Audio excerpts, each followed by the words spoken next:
자, 우리 이제 성경 1159페이지를 펴놓으시고 주보의 화면에 5구절 제가 요약을 해놨는데 우리 같이 보죠. 시작.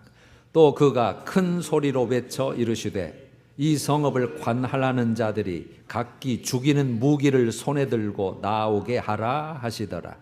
그 중에 한 사람은 허리에 서기관의 먹그릇을 찾더라.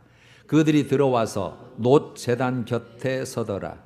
여호와께서 이르시되 너는 예루살렘 성읍 가운데에서 행하는 모든 가증한 일로 말미암아 탄식하며 우는 자의 이마에 표를 그리라 하시고 그들에 대하여 이르시되 너희는 그를 따라 성읍 중에 다니며 불쌍히 여기지 말며 긍휼을 베풀지 말고 쳐서 모든 자를 다 죽이되 이마에 표 있는 자에게는 가까이 하지 말라. 내 성소에서 시작할지니라 하시매 그들이 성전 앞에 있는 늙은 자들로부터 시작하더라. 아멘. 에스겔 큐티가 오늘까지 21장까지 끝났을 거예요. 에스겔서가 48장까지인데 이달 말까지 24장까지 하고 마치네요.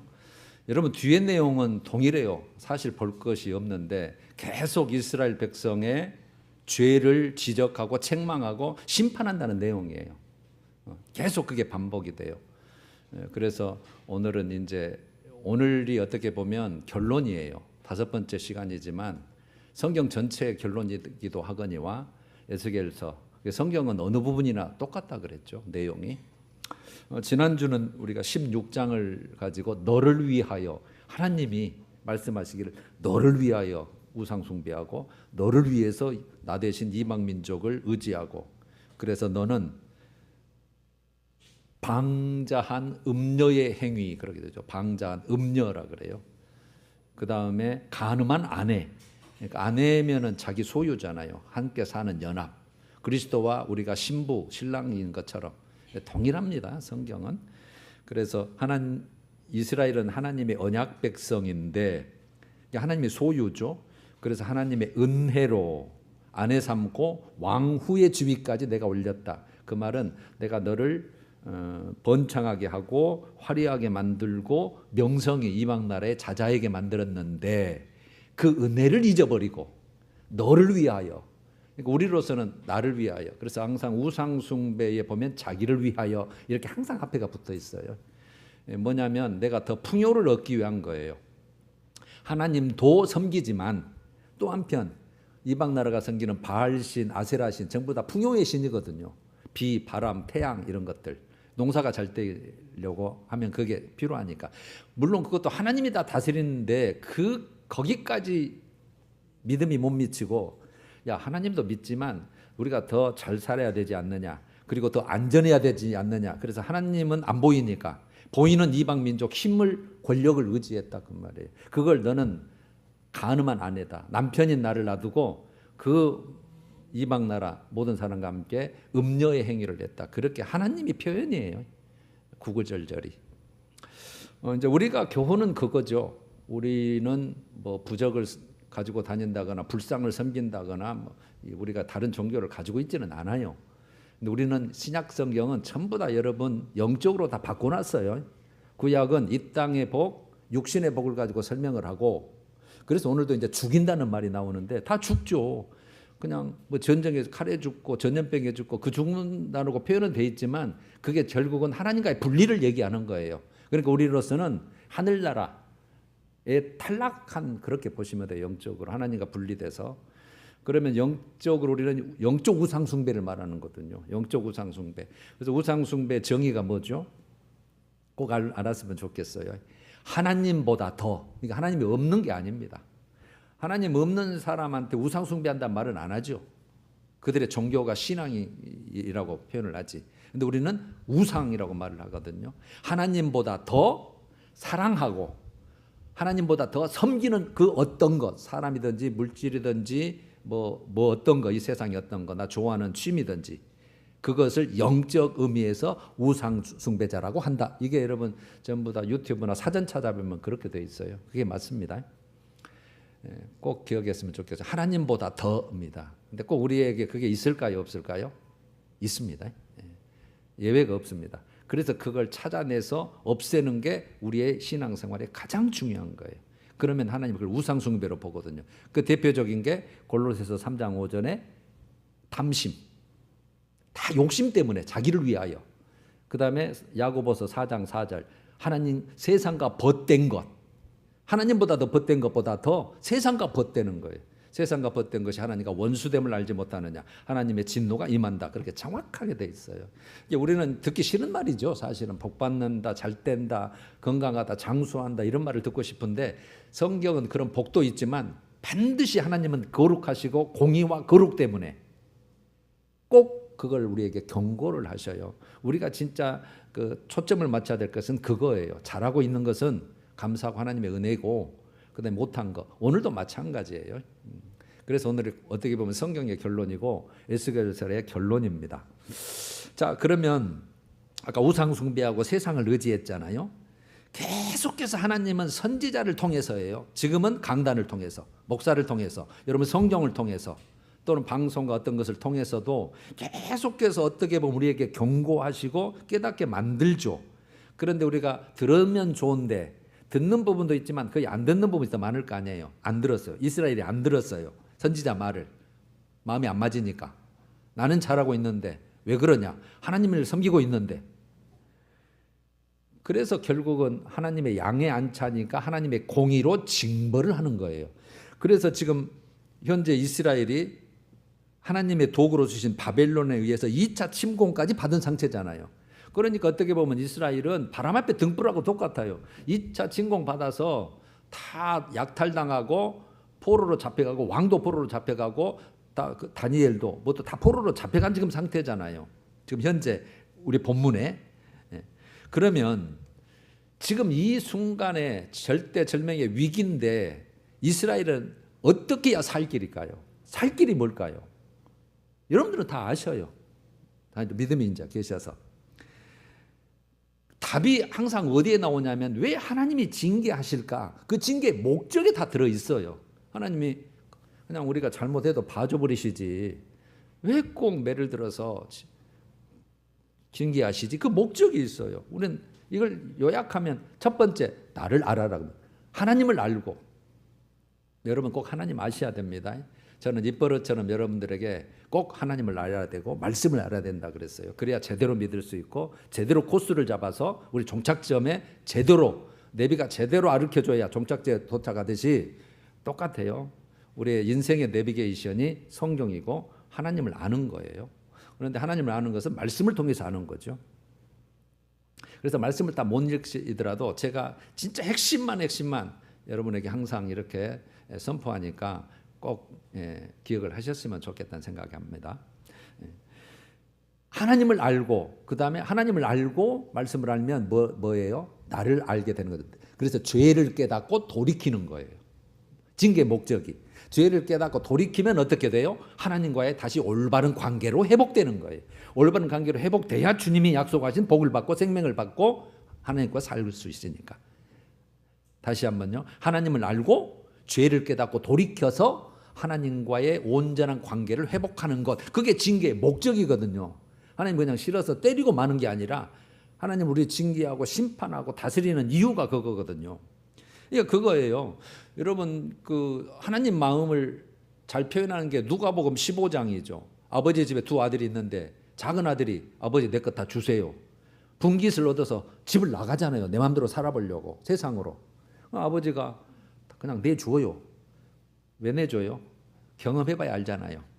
세상이 좋을 것 같아도 허랑방탕해서 그렇게 화려하게 살다가 쫄딱 망해가지고 먹을 것도 없어서 쥐염 열매 돼지하고 네가 먹냐 내가 먹냐 하고 남의 품꾼에 가서 살다가 아버지 집을 생각하잖아요. 야, 아버지 집이 좋았는데 그때 내가 그렇게 대우받고 그렇게 안전하고 그렇게 복된 삶이 없었는데 내가 나와보니 별것 없구나. 세상 거 누려봤더니 그때는 좋은데 별것 없구나 하고 똑같은 내용이잖아요.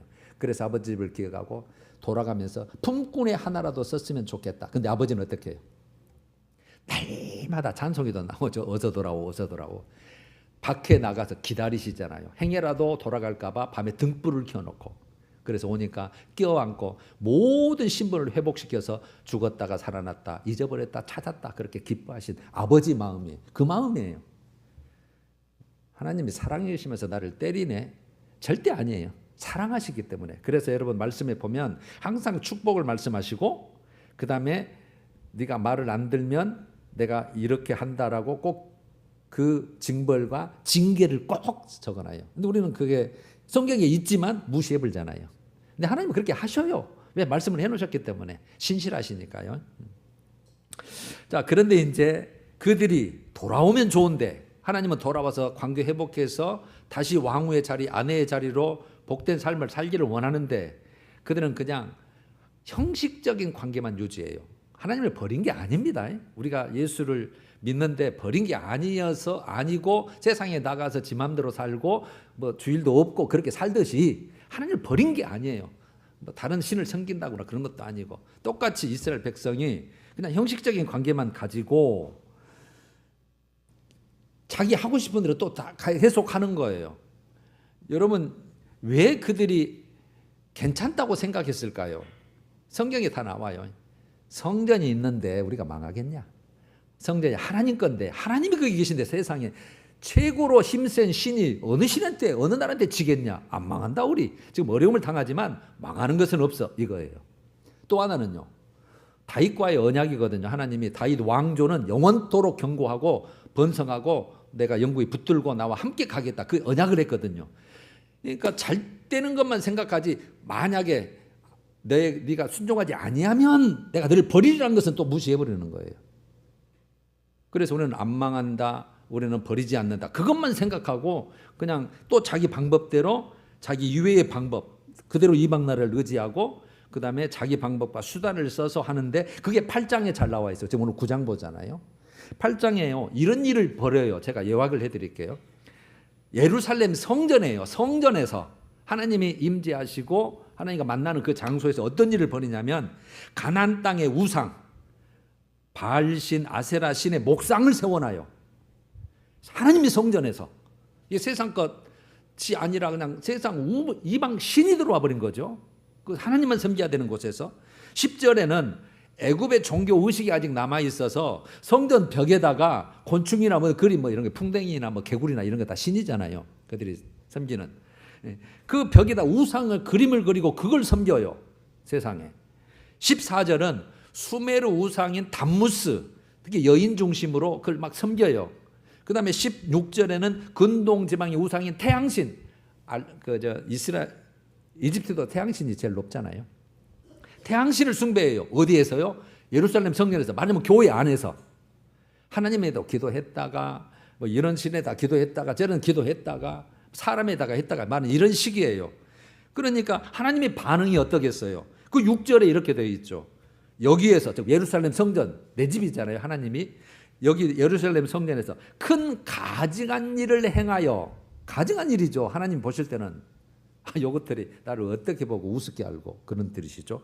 나로 내 성소를 멀리 떠나게 한다 그런 말이에요. 여러분 성전을 떠나버려요. 하나님이. 성전을 떠난단 말이 여러분 왜 중요하냐면 장소를 떠난다는 얘기는 그걸 버렸다는 뜻이에요. 우리가 성전이잖아요. 고린도전서 3장 16절, 6장 29절, 베드로 고린도 후서 6장 16절은 정확하게 너희는 살아계신 하나님의 성전이라. 우리가 성전이란 말이에요. 왜 성전이에요? 성전의 기능이 뭔데요? 항상 아시죠? 하나님의 임재가 있어야 되고 또 하나는 죄사함의 기능이 있어야 성전이에요. 왜? 하나님은 죄하고는 관계없는 거니까. 그런데 하나님이 떠나버리면 죄사함도 벌고 아무것도 없죠. 아무것도 아니에요. 우리도 떠날 수 있다는 얘기예요. 우리도 그래서 떠나고도 얼마든지 신앙생활을 할 수 있어요. 얘가 누구죠? 사울왕. 하나님이 떠나버리고 귀신 대신 누가 들어가요? 악신이 들어갔잖아요. 그래도 왕을 해요. 하나님 섬긴다고 해요. 무서운 겁니다, 여러분. 내 성소를 멀리 떠나게 하느니라 이러거든요. 그러니까 하나님이 성전을 버렸다는 것은 이 백성을 버린다는 뜻이에요. 그래놓고 하나님의 결단이 18절이었어요. 그러므로 나도 분노로 갚아요. 분노로 갚아. 하나님이 너무너무 속상하니까 냅둬 물자. 그게 아닙니다. 내 백성이었잖아요. 그래서 하나님의 공의가 작동해서 하나님이 징계가 들어가는 거예요. 심판이 들어가요. 분노로 갚아 불쌍히 여기지 아니하며 긍휼을 베풀지도 아니하리니 그들이 큰 소리로 내게 부르짖을지라도 그때는 잘못했어요 잘못했어요 해도 내가 듣지 아니하리라. 왜요? 한계가 넘었다 이 말이에요. 하나님도 참는 것도 한도가 있고 기다리는 것도 한도가 있어요. 여러분 그래서 중요합니다. 내 자식들 다음에 뭐 잘 믿게 하면 되지. 결혼해서 믿고 직장 가서 믿고 성공해서 믿고 우리 생각은 좋은 뜻이라고 생각하지만 하나님이 어느 순간에 은혜를 막아버리면 안 믿어져요. 은혜를 안 주면 무서운 거예요. 그래서 이제 오늘 결론도 나가지만 지금이 가장 중요한 거예요. 지금 기회. 그래서 이걸 여러분 결국 행한 대로 보응하신다. 행한 대로 보응이에요. 행한 대로 보응하시는 하나님의 공의 심판이 시작되는 내용이에요. 자, 여러분 이제 우리가 이제 생각을 해봐요. 그 중에는 의인도 있을 거 아니에요. 성소를 떠난다. 내가 이스라엘을 심판한다. 유다 예루살렘을 심판한다. 의인도 있을 거 아니에요. 지금 그 안에. 그러면 악인과 함께 하나님의 분노 심판의 대상이 되는가가 우리가 생각할 수 있는 거잖아요. 그게 오늘 본문 이제 1절에서 7절 제가 읽어볼게요. 여러분 오늘 본문입니다. 9장. 그가 하나님의 심판하시는 하나님이에요. 하나님이 큰 소리로 외쳐 이르시되 이 성읍을 관할하는 자 예루살렘 이 성읍을 관할하는 자들이 각기 죽이는 무기를 손에 들고 나오게 하라 하시더라. 2절. 내가 보니 6사람이 윗문 길로부터 오는데 각 사람의 손에 죽이는 무기를 잡았고 이게 누구냐면 제가 설명을 다 할게요. 다음에 천사들이에요. 잡았고 그 중에 한 사람은 6사람이 있는데 또 한 사람이라고 봐야 돼요. 그러니까 다 해서 7사람. 한 사람은 가는 베옷을 입고 허리에 서기관의 먹그릇을 찼더라. 서기관은 이게 글씨를 써야 되니까 먹그릇이 옆에 차 있고 펜이 있을 거 아니에요. 그 모습이에요. 근데 가는 베옷을 입었다. 제사장이 입는 그런 옷들 입고 먹그릇을 찼더라. 그들이 들어와서 놋제단 곁에 섰더라. 놋제단은 번제단을 말하는 거죠. 정결케 하는 제단 곁에 섰더라. 3절. 이제 성전 문지방에 하나님의 영광이 이르더니 여호와께서 그 가는 베옷을 입고 서기관의 먹그릇을 찬 사람을 불러 이르시되 4절로 넘어왔죠. 너는 예루살렘 성읍 중에 순행하여 돌아다니면서 그 가운데서 행하는 모든 가증한 일로 말미암아 탄식하며 우는 자입니다. 탄식하며 우는 자의 이마에 표를 그리라. 그러니까 선택하라는 거죠. 구별하라는 뜻이죠. 구별. 이마에 표를 그리라 하시고 그들에 대하여 즉 6천사 칼을 들고 죽이는 6천사들에 대하여 이르시되 너희는 그를 따라 누구를 따라요? 이마에 표를 그리는 그 천사를 따라다니면서 있는 자와 없는 자를 구별해서 그를 따라 성읍 중에 다니며 불쌍히 여기지 말며 긍휼을 베풀지 말고 쳐서 늙은 자와 젊은 자와 처녀와 어린이와 여자를 죽이되 그러니까 이마에 표를 있는 자는 죽이지 말라. 가까이 하지 말라. 그 말이에요. 그러니까 살릴 자와 죽을 자의 말은 구별하는 표를 하나님이 명령하는 천사에게 명령해서 표를 한다는 뜻입니다. 그래서 내 성소에서 시작할지니라 하심에 그들이 성전 앞에 있는 누구부터 늙은 자들로부터 시작하더라. 7절 그가 또 그들에게 이르시되 죽이는 6천사들에게 이르시되 너희는 성전을 더럽혀 성전은 거룩해야 해야 되는데 하나님이 이제 떠나버렸잖아요. 더럽혀서 시체로 모든 뜰에 채우라. 너희는 나가라 하심에 그들이 나가서 성읍 중에서 치더라. 자 이제 책 덮어도 돼요? 제가 다 설명을 해드릴게요.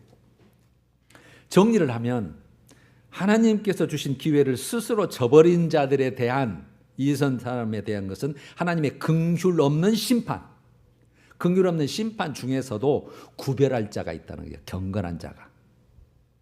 누굽니까? 4절에 그 가운데에서 즉 예루살렘 가운데에서 행하는 모든 가증한 일로 말미암아 탄식하며 우는 자. 신약 형식으로 말하면 심령이 가난하고 애통하는 자는 복이 있나니. 심령이 가난하고 애통하는 자. 그런 가증한 일을 예루살렘에서 성전에서 하거든요. 야 그러면 안 돼. 하나님은 그러면 싫어하고 우리 그러다간 우리가 벌받고 망할 거야. 막 이렇게 했는데도 무엇이 어쩌 우리는 괜찮아 해고 할 거 아니에요. 그걸 막 탄식하며 하나님 우리 죄를 용서해 주옵소서. 이러면 안 되는데 우리 민족이 어찌하여 이렇게 됐습니까? 하면서 자기 죄와 민족의 죄를 애통해 하는 자. 멸망으로부터 보호하라 그 말이에요. 방법은요. 이마에 표를 그리는 하나님의 명령에 따라서 천사들에게. 물론 사람이 이렇게 찍으면 표시가 됐지만 천사가 이렇게 찍는 것은 지들끼리만 알죠. 영적인 것이니까. 자, 이제 다시 보면 심판 수행자가 누굽니까? 1, 2절에 천사들입니다. 천사들. 그러면 천사들은 어떤 자들인가가 시편 103편 21절에 자세히 좀 소상히 나왔는데, 하나님을 섬기며 하나님의 뜻에 수종두는 영적 피조물입니다. 피조물인데 하나님의 뜻에 따라 수종들고 심부름하는 하나님의 수종두는 그런 잔들인데, 성경으로 표현은 사자라고 표현되어 있어요. 하나님의 사자. 그러니까 하나님이 심부름하는 거 보낸 자라죠. 사신. 그 다음에 바람으로 표현했고요. 바람, 영양. 그 다음에 화염으로 표현됐고, 역할이 중요하죠. 어떤 역할을 하느냐. 하나님의 뜻을 전달하는 역할을 해요. 가브리엘 전사같이 네가 애를 낳으리라, 뭐 어쩌리라. 그래서 예고하고 경고하고 가르침과 교훈을 주고 깨닫게 만들고, 다니엘에게도 꿈을 다 해석해주고 이런 거 다 가르쳐주는, 전달하는 역할을 해요. 두 번째는요, 보호 역할을 합니다. 오늘 보호 역할 하잖아요. 찍어서 너는 내가 보호해줘. 하나님이 너를 보호한다고 했다고 보호하는 거. 이게 도움을 주고 수종 들고, 엘리야가 로뎀나무에 숨었을 때 까마귀가 물어다 주는 것처럼, 그러니까 전부 다 동물이 하는 거지만 천사가 다 뒤에서 하는 일이에요. 돕고 수종 들고. 그 다음에 세 번째는 하나님의 심판 수행입니다. 이 땅을 심판하는 것도, 불로 심판하는 것도 나중에 다 천사들이 한다고 계시록에 우리 다 한번 봤잖아요. 다 하나님 심판이에요. 그러면 오늘 본문에서는 무슨 일을 하냐면 살육을 집행하잖아요. 여섯 천사가 심판하죠. 그러니까 하나님의 명령에 따라서 언약 백성일지라도 그 중에 그런 자들은 다 살육 죽이는 역할을 하고, 또 하나는 보호 사역을 하잖아요. 하나님이 인정하는 자에게 이마에 구별을 해서 표를 찍어서. 이게 무엇과 같냐면 출애굽기 12장에 이스라엘 백성들을 애굽에서 끄집어낼 때에 10가지 재앙의 10번째 장자를 죽이는 재앙이 나오잖아요. 뭘로 살려요? 어떤 자가 살아요? 어린 양을 잡아서 그 피를 문인방과 문설주 양쪽에 바르면 죽음이 넘어가리라. 하나님의 사자가 죽음의 사자가 갈 때 여기는 하나님을 믿는 자구나, 표가 돼 있네. 그래서 넘어가는 거예요. 똑같아요. 이마에 표 있는 자. 그 다음에 우리가 그 계시록으로 보자면 하나님의 종들의 이마에 인을 쳤다가 7장에 나오죠.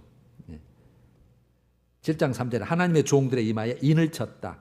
물론 하나님의 종들이 써먹으려고 하는 건데, 그래서 7장 14장 1절은 설명을 해놔요. 그들의 이마에는 어린 양의 이름과 그의 아버지의 이름이 쓴 것이 있더라. 그래서 소유다 이 말이 쓰면 돼. 아버지, 그 어린 양의 소유.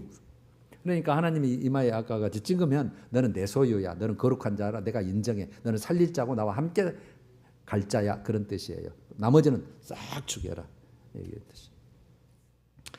자, 천사들이 하고, 그 다음에 이거 보호에 대해서 진짜, 그러면 지금도 천사가 있는가? 나와 관계가 있는가는 오후에 제가 성경을 찾아서 드리겠습니다.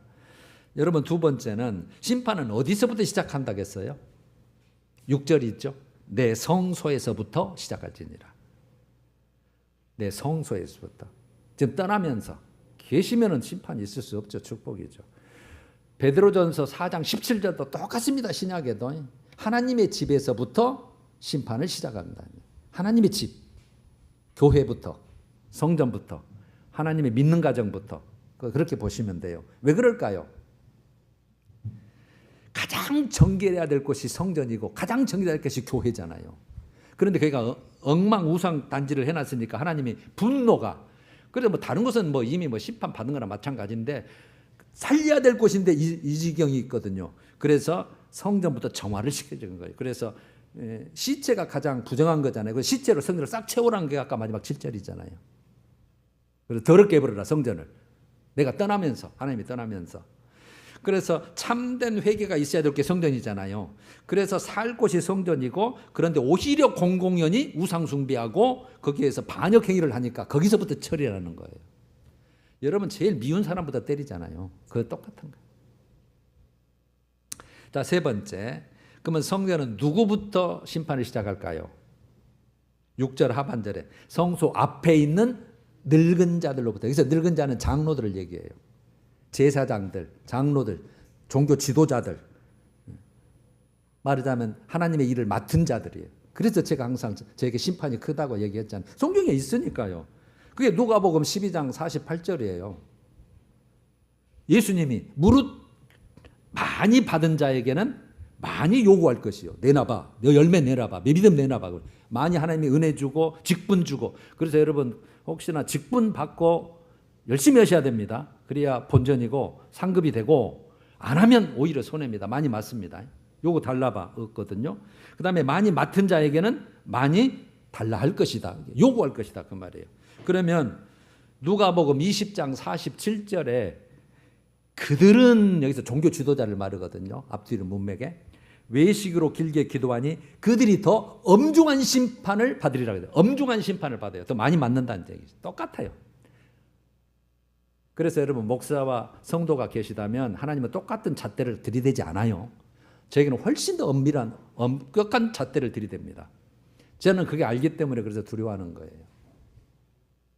민자 믿는 자하고 20년 믿는 자하고 똑같이 들이대는 않아요. 너는 더 많이 받았으니까 많은 열매가 있어야 되잖아. 열매 없네? 이거 큰일인 거죠. 야고보서 3장 1절도 똑같아요. 내 형제들아 너희는 선생된 우리가, 이 선생은 가르치는 자를 말해요. 바울과 같이 야고보와 같이 가르치는 자, 하나님의 말씀을 맡은 자, 하나님의 수종드는 봉사자들, 선생된 우리가 더 큰 심판을 받고, 더 엄중한 심판을 받고. 그래서 너희들 선생이 많이 되지 말라. 막 그때는 막 거짓 교사가 막 엉뚱하게 가르치고 나도 선생 될 거야. 막 잘 믿는 것처럼 막 나대고 온 사람이 있었을 거 아니에요. 그분들 경고하면서 하는 얘기예요. 선생된 우리가 더 큰 심판 받는다. 또 엄중한 심판이 있다. 그래서 조심해라. 그런 의미예요. 아셨죠? 자, 이제 네 번째로, 그러면 여러분 이마의 표는 이제 구원받을 자잖아요. 구원받을 자에 대한 원칙이 있어요. 원칙이. 누구에게 하겠냐는 거죠. 그게 14장하고 18장입니다. 그래서 오늘 전부 다 결론이에요. 14장에서는 21절에 하나님이 심판의 도구가 나와요.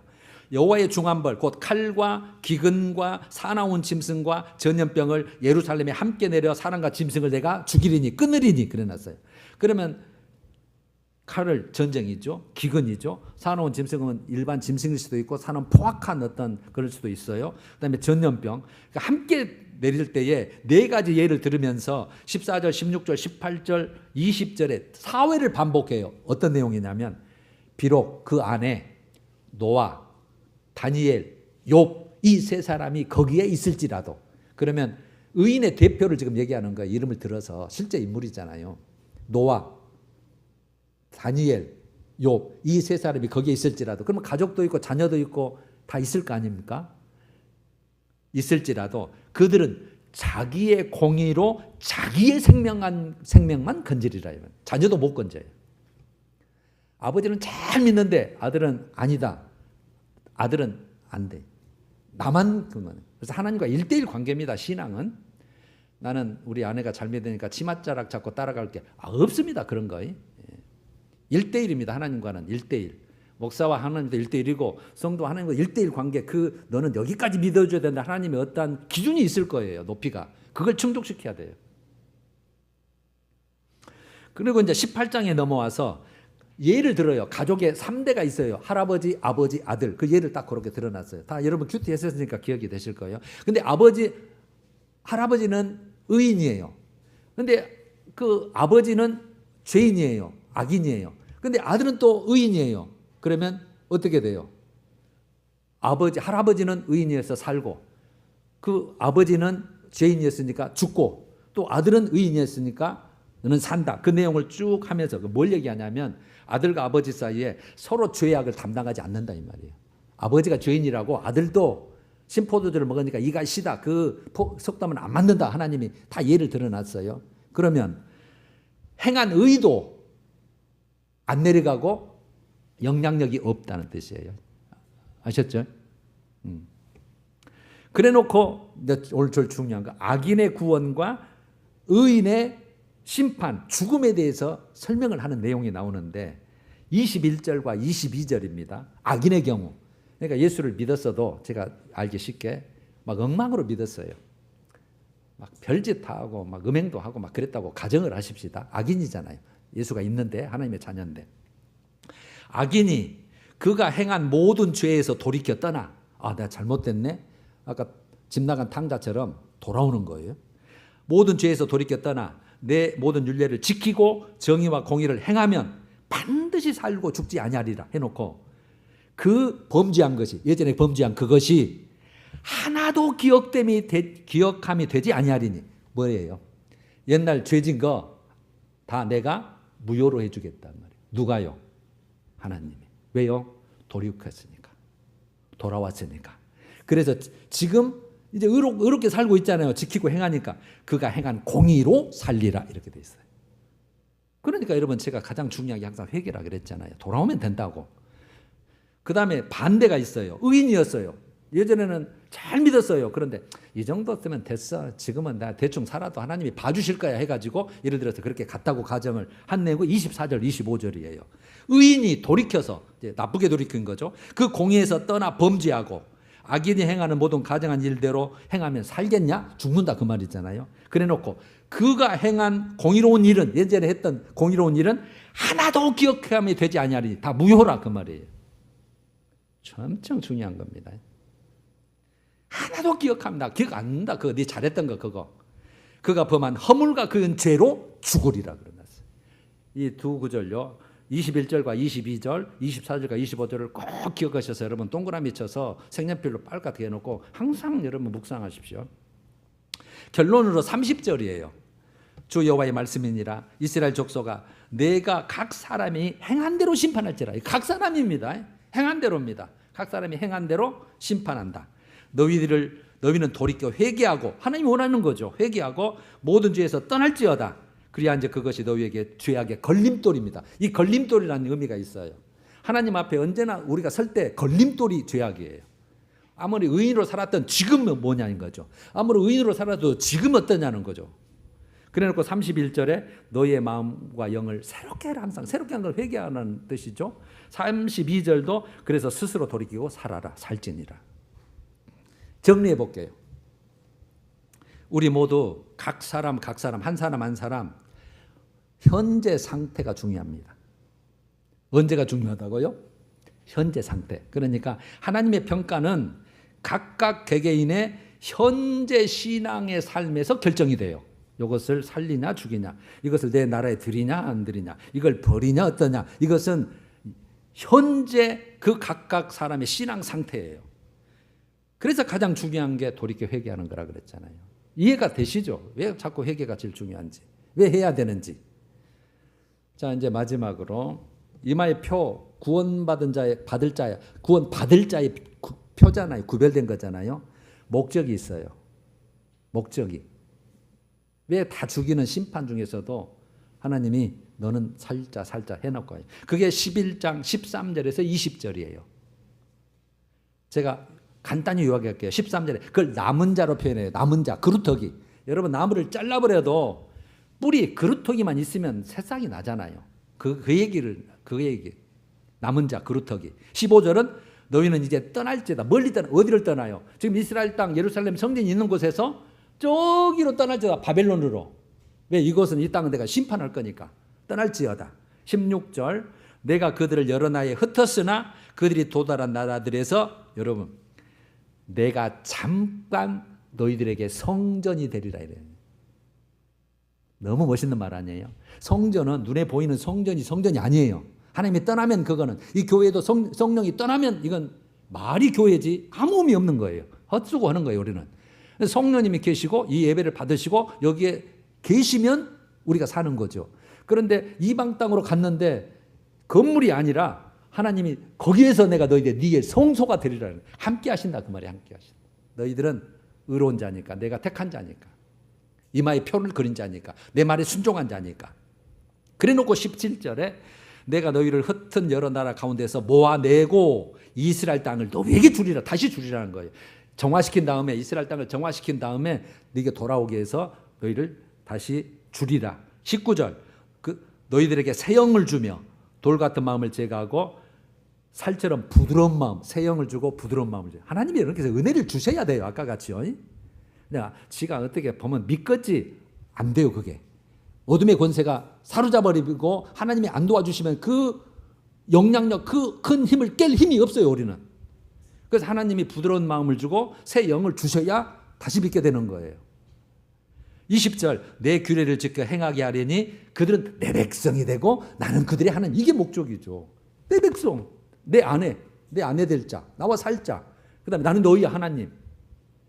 정리하면 내가 인정한 자들로 새로 시작하겠다는 거예요. 옛 세상을 심판해 노아의 8식구로 새로 시작을 하잖아요. 그거 똑같아요. 세상 싹 이거 더러워서 못 갔다. 내가 지은 세상이 이거 너무 더러워서 안 돼. 싹 해보고 노아 이때부터 다시 시작하잖아요. 항상 그래서 남은 자 그루터기. 그래서 내 소유, 하나님의 소유, 거룩한 백성, 자격자부터 해서 다시 하나님의 나라를 건설하려는 거예요. 아셨죠? 교훈입니다.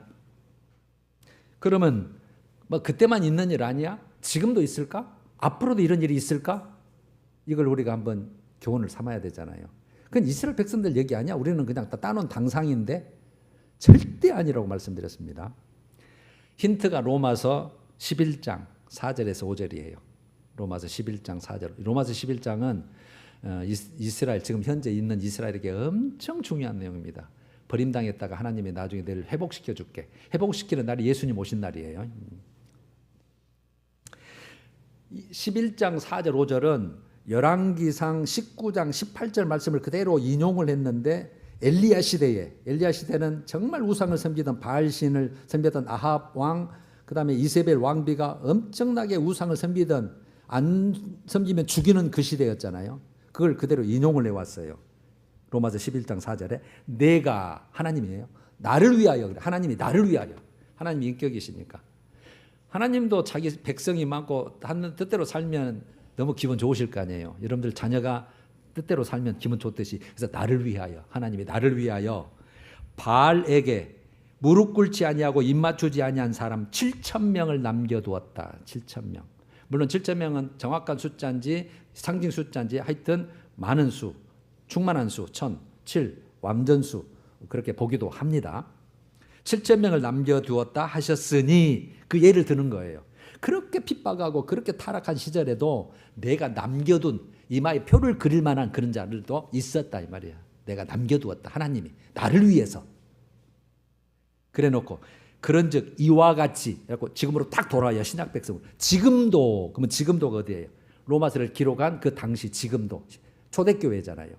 지금도 은혜로 택하심을 따라 남은 자가 있느니라 그랬어요. 아무리 핍박이 있어도, 로마 황제들이 아무리 핍박해도, 지금 아무리 세상이 타락하고 너를 위해서 살아라고 해도 지금도 남은 자가 있다 이 말이에요. 그런 자를 하나님이 찾으시고 기뻐하시는 거예요. 앞으로도 있습니다. 계시록에 흰 옷 입은 무리 많이 들으셨죠? 흰 옷 입은 무리. 천년 왕국의 백성으로 살자. 물론 하나님의 종들은 물론이고 그는 이미 이제 순교자일 거니까. 누구예요? 그 누구라고 정확히 나와 있잖아요. 짐승과 그의 우상과 짐승표를 이기고 살아남은 자들 이렇게 됐잖아요. 엄청난 핍박이 앞으로 있습니다. 이런 어려운 것을 극복하지 못하면 그때는 다 실패할 확률이 많아요. 짐승은 적그리스도잖아요. 적그리스도가 앞으로 세상을 휘어잡고 예수 믿는 자들은 다 죽여요. 자기를 안 섬기면. 그래서 짐승 표를 받게 해요. 거래 먹고 살게 하려는 거죠. 몸속에다 집어넣는 거. 그 다음에 그의 우상, 그 짐승의 적그리스도의 우상, 뭐 김정일, 김일성 동상 세워놓고 거기다 절해라고 하는 거예요. 안 죽이면 안 하면 죽여요.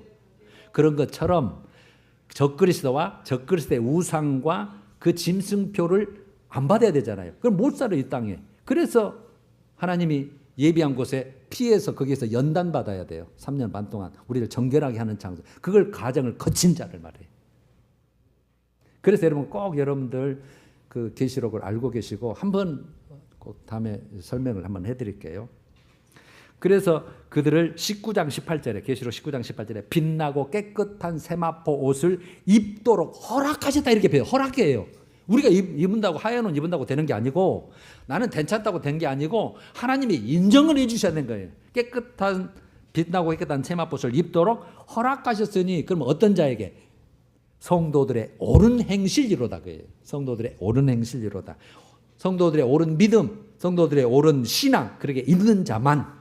아셨죠? 다가 아닙니다. 자, 핵심입니다.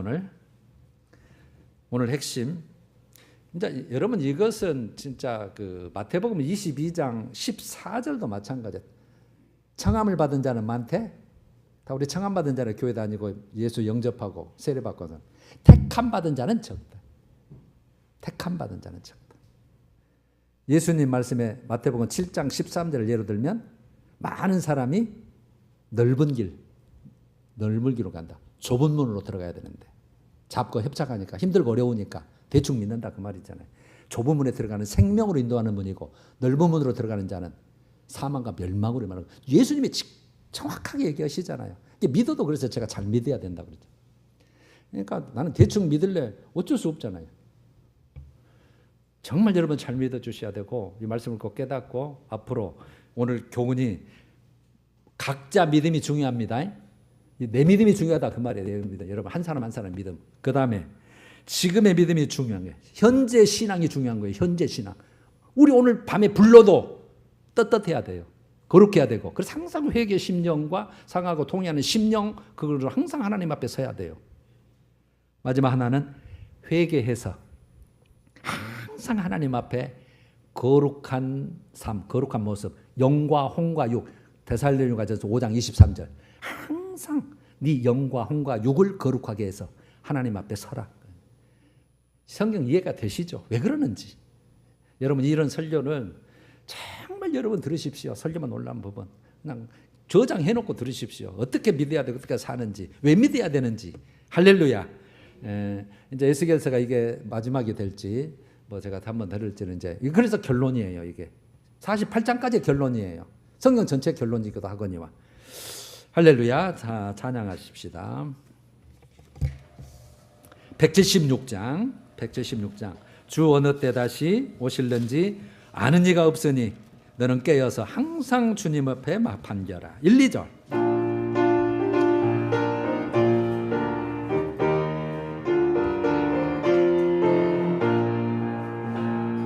주 어느 때 다시 오실는지 아는 이가 없으니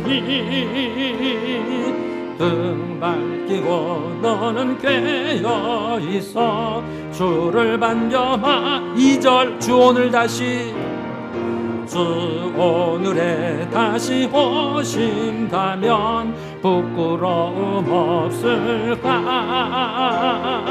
잘하였다 주님 칭찬하며 우리 맞아 주실까. 주 안에서 우리 몸과 마음이 깨끗하게 되어서 주 예수님 다시 오실 때에 모두 기쁨으로 마주 간주